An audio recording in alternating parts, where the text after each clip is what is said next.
Pemirsa Wayan Koster Nyoman Giri Praste sampun kejantenang pindah ke Gubernur miwah Wakil Gubernur Bali terpilih periode Warsa Kaletali Selai kantos Warsa Kaletali Tigang Dasa. Ngeninin indik program Satu Desa Satu Advokat Saninan Kewecenayang Kaptiang Preside Gelis Kemargiang napi malih pendampingan miwah pemahaman hukum majeng krame mabut ketincapang. Mekatah pengabdi kawedar majang Gubernur miwah Wakil Gubernur Bali terpilih sani sampun kapikukuhang oleh KPU Bali daweg tanggal 10 Januari warsa kalitali selai lintang. Setios ngarepin pikobat indik kemacetan miwah pikobat indik lelu. Praktisi hukum sani taler pinaka ketua DPD KAI Bali An Agung Kompiang Gede mempengabdi program Satu Desa Satu Advokat Preside Gelis Kemargiang. Santukan pendampingan hukum majang krame mabuat Kemargiang napi malih pungkuran ake metu kasus hukum indik sengketa tanah wiadin kasus hukum tiosan. Satios punika nenten sami kramo uning ring hukum.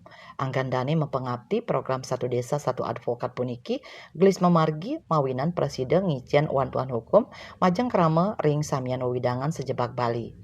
Harapan saya kepada pemimpin yang sudah terpilih dan ditetapkan oleh KPU, ya saya masih berharap semua apa yang menjadi suatu janji-janji atau jargonnya sebelumnya itu betul-betul bisa dilaksanakan sesuai dengan ketentuan yang sudah ada. Kebetulan karena saya sempat sama Pak Koster sebagai gubernur terpilih kembali, dengan waktu itu apa yang menjadi juga concern kita dalam hal hukum.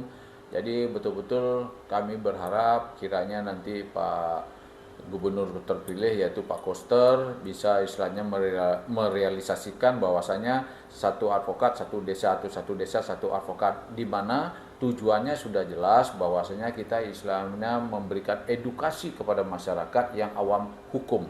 Dan tentunya kita tidak ingin masyarakat yang di perdalaman atau yang tidak paham hukum akhirnya seperti kita lihat sekarang ini banyak terjadi kasus-kasus yang mereka tidak mengerti, tidak paham, tiba-tiba sudah menjadi tersangka lah boleh kita bilang itu.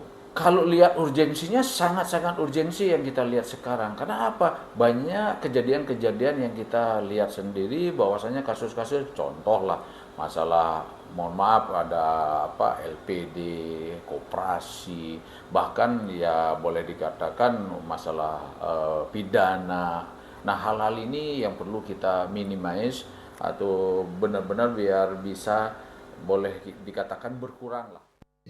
Untuk parikrama pendamping hukum kaabdian kramo polih rasa adil miwah transparansi indik pikobat hukum sani kaarepin. Sukma Bali TV.